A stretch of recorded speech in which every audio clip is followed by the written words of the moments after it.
Most people know Ralph Nader as the insurgent third-party presidential candidate in the 2000 elections, where the popularity of his stand against corporate hegemony struck fear into establishment politics. But hundreds of millions experience Nader's legacy every day. Most notably, how virtually every automobile safety measure, from seatbelts to airbags, is the product of his relentless campaign against auto industry giants, saving millions of lives. A longtime political figure and consumer advocate with a unique experience fighting from the center of Washington, I wanted to hear what he had to say about today's political climate. So your main focus early on, of course, in your political career was the auto industry, where you heavily critiqued their safety standards. General Motors went after you pretty hard. I wanted you to outline the insane tactics that the industry employed against you. Well, they had a habit.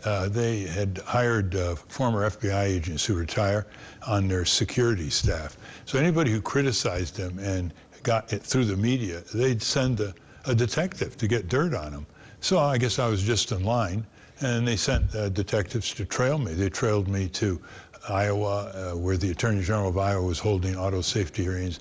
They stubbed their toe, though, when they trailed me up to the new Senate office building. I was scheduled to testify before Congress in a few days.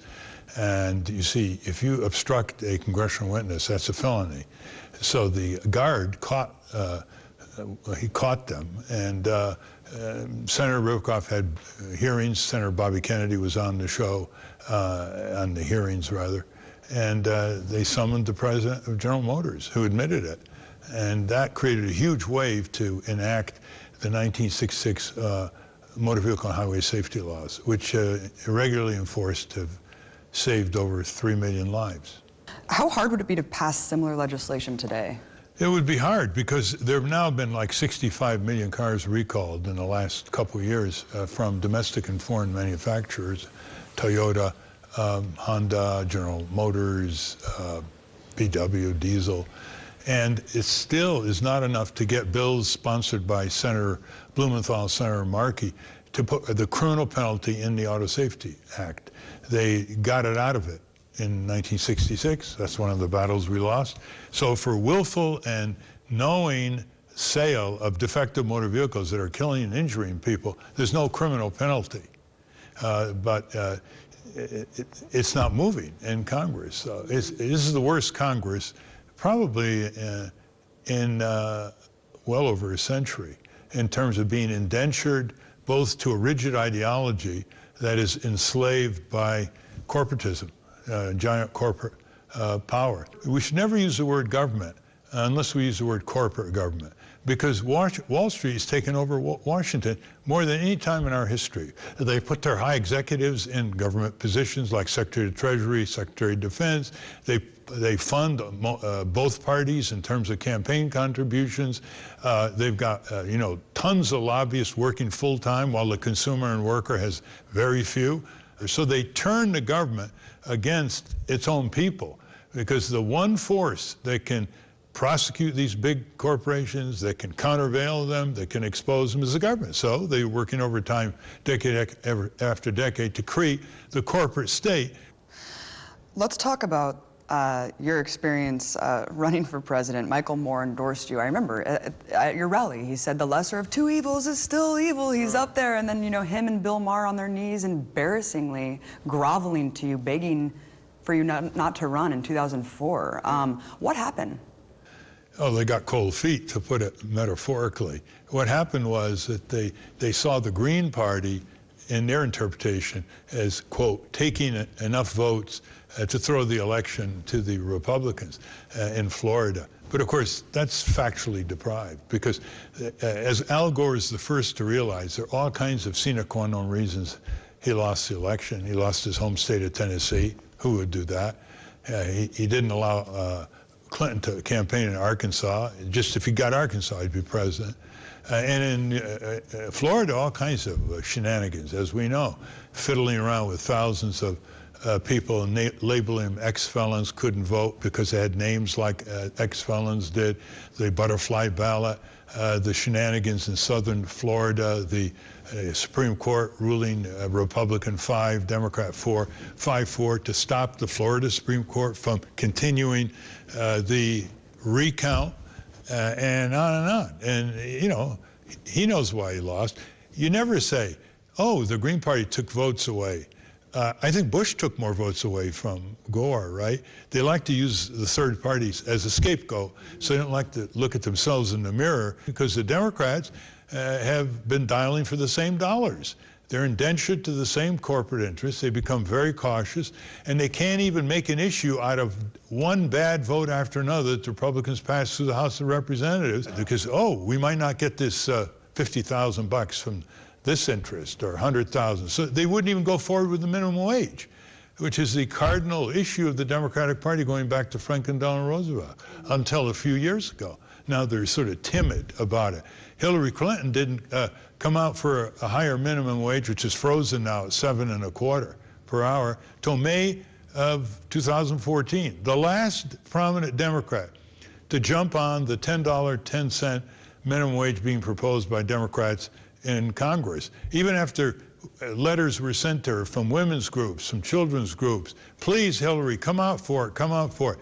She was deemed having to figure out how can she maintain her contacts with Wall Street and yet come out for this constituency that she claims she's been championing, single mothers and children, who are the worst victims of a frozen minimum wage. Yeah, and of course, none of the minimum wage stuff would have happened without the massive grassroots campaign, you know, the Fight for 15. So that's really why. And by the way, that teaches us another lesson. It's not that massive. It's less than the population of New Britain. Less than 70,000 workers picketed, you know, McDonald's, Burger King, Walmart. Then we had some think tanks and our groups, for example, putting out the materials, and then the press covering it. Look, they've turned the thing around. Congress hasn't yet got the message, but a lot of cities and states are increasing the minimum wage. They've turned it around, and I keep saying it's a lot easier than we think to turn it around. When you're pushing for a good change for our country that's supported by a majority of the people, left-right support by workers on minimum wage increase, for example, it doesn't take that many people to turn it around.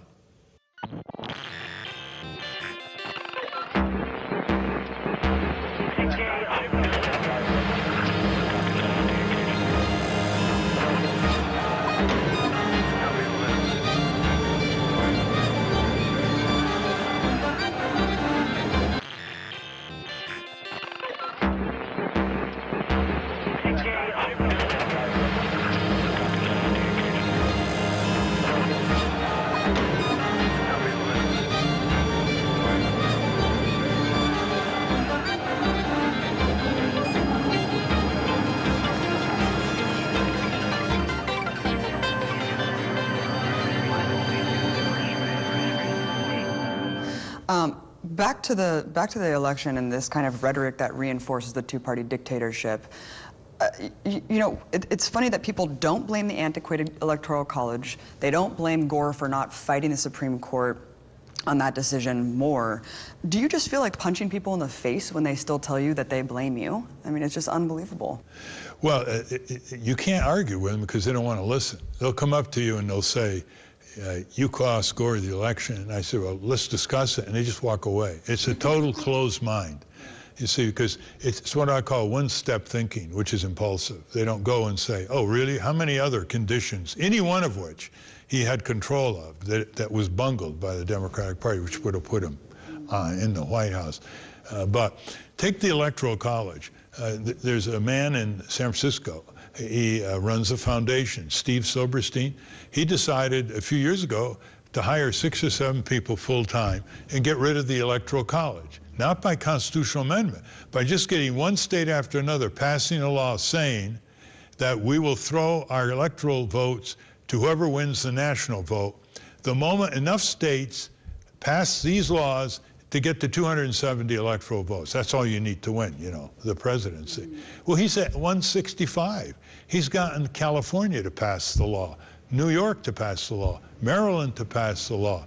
And if he gets to 270, never again will a presidential candidate come in second in the popular vote and win the election. What other country allows that kind of bizarre result? Now, this is just one person and a half a dozen full-time people. That's incredible. It's easier than we think to turn it around. Well, how much is the entire electoral process rigged from top to bottom as someone who is on the inside for so long? And, I mean, the Electoral College is just obviously one facet of that. Hugely rigged. First of all, do you ever see a country that calls itself a democracy where the politicians pick the voters instead of the voters pick the politicians? That's called gerrymandering. So if the Democrats dominate one state politically or Republicans dominate another, they carve it up with their computers, look like snakes, you know, the congressional districts, so that they can more likely win. That should be a crime. The politicians pick the voters. Whoever happens to win the governorship in the state legislature. A second is they keep all challengers off the debates, third-party challengers. Therefore, there's no competitive democracy. Without a competitive democracy, you can't have a democracy. Third, they're not changing the role of money in politics. And so they're dialing for the same dollars, Republican, Democrat. They dial for Walmart dollars, Exxon dollars. They dial for banking dollars, insurance dollars. So, you know, he who pays the piper plays the tune. The fourth is that they crush the third parties from getting on the ballot. It's all exhausting to get on the ballot in most states. Some states are okay, they're pretty easy. New Jersey, Tennessee, pretty easy, but try North Carolina, try Texas, try California, even Virginia, very, very hard to get on the ballot. So if candidates can't get on the ballot, that means voters don't have enough choices. So the rights of candidates to get on the ballot provides meaning for the voter because they can have choice of candidate and agenda. That's just the beginning of how our electoral system has been rigged by a two-party duopoly or a two-party dictatorship. When did they change the rules about the debates? Well, the debates used to be run until 1988 by the League of Women Voters. And the two parties thought that the League was too uppity. It wasn't controlled enough. So they created a commission on presidential debates. Sounds official, it's just a private corporation, a toy in the hands of the two parties, Republican, Democrat. And guess what? They decide, the two parties decide, one, how many debates there are going to be, so they only have about 3. They decide what reporters to pick, which in effect pretty much decides what kind of questions are going to be asked. They decide who's going to fund it, and Anheuser-Busch is one funder, AT&T is another funder, Ford Motor Company. It's hard to make it up, right? And as a result, they keep third parties from having a chance to have a chance. Third-party candidates cannot grow. I mean, I campaigned in 2000. I filled every major stadium. I mean, you know, every major convention hall, like the Boston Garden, Madison Square Garden, the Target Center, and Minneapolis, and others. And I only reached 2% of the people that I could have reached had I been on just one of the 3 debates. National polls, including the Fox poll, had me to be on the debates. They supported me and Pat Buchanan to get on the debates. Maybe they wouldn't be voting for us, but they didn't want to fall asleep. So Bernie Sanders has already said that he will endorse Hillary Clinton at the end of the day, and also that he won't run as an independent. It seems like that's pretty crazy considering his swell of support. Why do you think he would do that? Well, he wants to hold on to his committee assignments because he's getting seniority now. He doesn't want to be ostracized. He's often said, I don't want to do what Ralph Nader did. He made a bad mistake when he was asked a few months ago, are you going to endorse the Democratic nominee? He said, I always endorse the Democratic nominee for president. What he should have said is, it depends on who the nominee is. So he lost his bargaining chips, in effect. And he probably knows that the Democratic Party machinery is controlled by the Clintons. The primary details and procedures and all that is heavily in the Clintons' hands, and that he's going to just change the conversation in the country, pay attention to Main Street over Wall Street, drug prices, other things like that, minimum wage increase, stronger unions. And by April, he's done. And what is he going to do? He's got millions of people supporting him. He's got more money than any other insurgent candidate has ever had. He'll probably end up raising $80 million, which is way more than he ever dreamed. And suddenly, he's up there on the stage holding Hillary, saying, you know, I, Bernie Sanders, endorse Hillary Clinton. What is that going to do to all these millions of people? Many of them young people. They're going to move into, you know, cynicism, withdrawal, disgust. It may actually damage the voter turnout. What I would suggest his followers do is basically say, Bernie, you are not going to endorse Hillary Clinton until she endorses your agenda.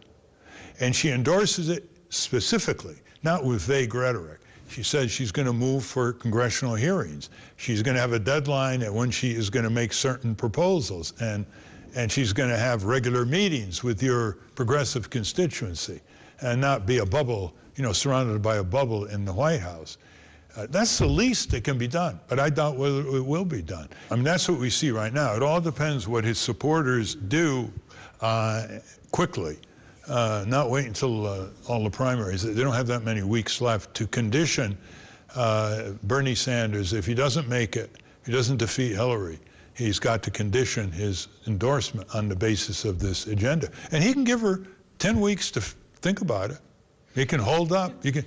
All these unions are running to endorse Hillary. They have no bargaining power. Right. SEIU just endorsed them. The AFSCME's are going to endorse them. Well, for heaven's sake, why don't you say to Hillary, unless you come out to repeal the Taft-Hartley Act of 1947, which is an albatross around labor's neck, the worst anti-labor law in the Western world, we are not going to endorse you. No, they just give it all in, lose all their bargaining power. She never looks back.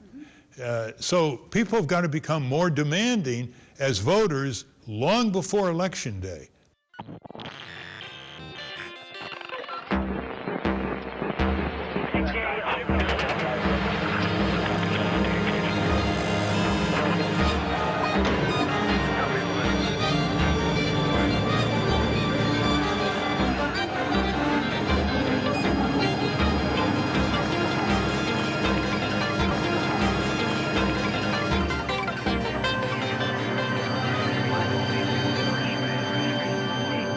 And Hillary Clinton is really poised to be the next president of the United States, shockingly enough. I mean, before we get into her, how do you feel just about looking at the political landscape today? Are you just abhorred? Yeah, it basically comes out to this. If we're a great country, we should be led by great people. And we are not even led by the... Donald Trump's not a good person? We're not even being led by the B team. In 2012, some Republicans said that the candidates in the primaries were the B team. I guess this is the D team or the E team. That we have these candidates who are like pulling each other down instead of Kasich, you know, separating themselves. It's like, who's going to make the most outrageous thing on refugees or on ISIS or on military expansion or on Wall Street tax deductions? It's like a race to the bottom. And the worst thing is like what Trump is doing, and he's bringing the worst out of people. You know, he's got like a 25% hardcore support. They're not all bad people, but if all you do is hit the nerve points where their latent prejudices come out and their rage come out, but more basically is they turn everybody, these candidates, into spectators. There's no role for the voters. There are no voters to say, you come to our town, Denver, we're going to sponsor a debate. The voters, the Republican, Democrat voters are going to sponsor the debate. We're just told, look at the ads, look at the insipid parallel press interviews they call debates, and go to the polls. Let's talk about Hillary Clinton. You called her a corporate criminal earlier. You know, people have put her on par with John McCain in terms of hawkish foreign policy. What do you think? Oh, yes. Oh, she's never met a war she doesn't like. She actually shoved Secretary of Defense Robert Gates aside, went to the White House, and got the okay for the toppling of Libya's dictator, which now has led to unbelievable chaos through a huge part of Africa, including Libya, killings, sectarian violence, more haters of America the ISIS has now got a foothold in a town that was a hometown for Gaddafi. She should be held responsible for that. She's a warmonger. She's never met a weapons system she doesn't like. She was on the Senate Armed Services Committee. And as far as Wall Street, she's Wall Street's messenger. She's Wall Street's champion. She, got huge speech fees from Goldman Sachs, which is engaged in corporate criminal activity over time, and produces the Secretary of Treasury from time to time and other high government officials. So she's a militarist and a corporatist, really deep. Not what she was when she got out of Wellesley, or she was a young lawyer for civil rights, or on the Watergate Committee. She's completely changed. It's the blind ambition of seeking power. And so you're going to have more wars. She's the one who spearheaded the pivot to Asia, which is basically forced projection against China, goading China so they enter into an arms race. She's never going to be the president of a peace race. This idea, as the first woman president, what does that mean? Right. I mean, you want that to mean something. You don't want it to mean inheriting the male-dominated machismo of the military-industrial complex, which she has gone full-fledged in support of. Under what legal pretense is the Clinton Foundation operating in, where you can actually receive hundreds of millions of dollars from Gulf monarchies and then just have it cycled through your foundation and still be a legitimate political contender? It's not just Gulf monarchies. It's a pretty sleazy mining magnates in working in Central Asia, out of Canada. The book by Peter Schweitzer, it came out in early 2015, called Clinton Cash, has this triangle you pointed out. That is $200,000, $500,000 speeches in foreign lands, because these countries or their mining magnates or others, they want something from Hillary Clinton, who's Secretary of State and may have to produce permits. It's that triangle. And in this book, Clinton Cash, he points it out again and again, and naming names and meetings and dates.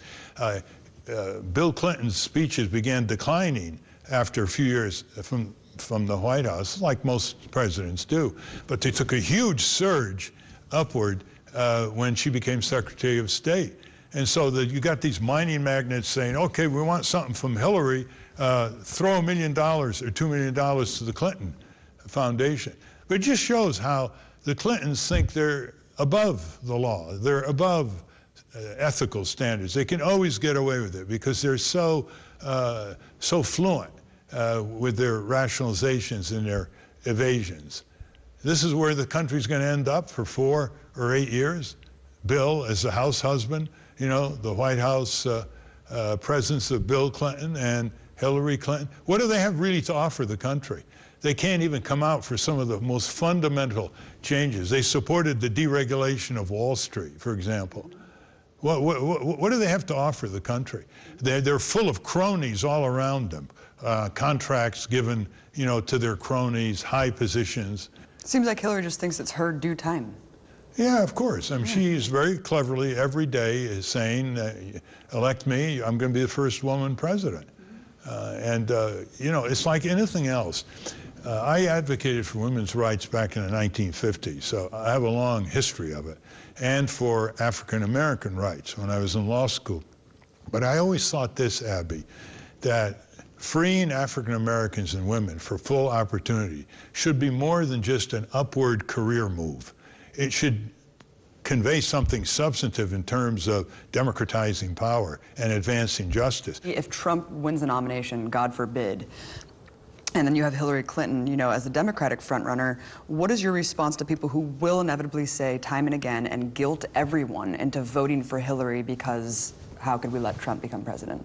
Well, I don't think Trump's going to be the nominee because, first of all, he's going to push the envelope too far in some of these rallies and throw people out, and they may get hurt, and it just gets more turbulent. And then you start seeing, is this the brown shirts, from fascist Europe?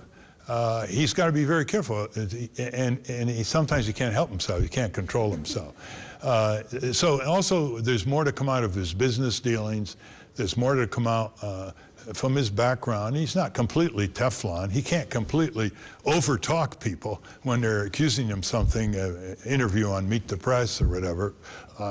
And then remember, the Republican establishment knows that if he wins the nomination, they're going to lose governorships, state legislatures, mayors all the way down, all over the country, because he doesn't know what he's talking about. That's the problem. You know, you ask him about any major public issue policy, we'll take care of that. We're going to study that. And that begins to wear very, very thin and scare people that, you know, you might want him as a cheerleader, you might want him as a cabinet secretary, but you want someone with that temperament as the president of the United States. So a message to people who are going to say the lesser of two evils, anyone but the GOP. Well, I believe voters should only vote for people they believe in. So if they believe in a Libertarian candidate and a Green candidate and Jill Stein, they should vote for that. Because that's the only thing that counts. Because if you are a tactical voter, you're going to fall into a trap of least worst. Well, I don't like the Democrats, but the Republicans are worse, so I'm going to vote for the Democrat. But the minute you do that, you lose your bargaining power, because the corporations are pulling on both parties 24/7. Think of a rope. And once you become a least worst voter, there's no rope on the other side.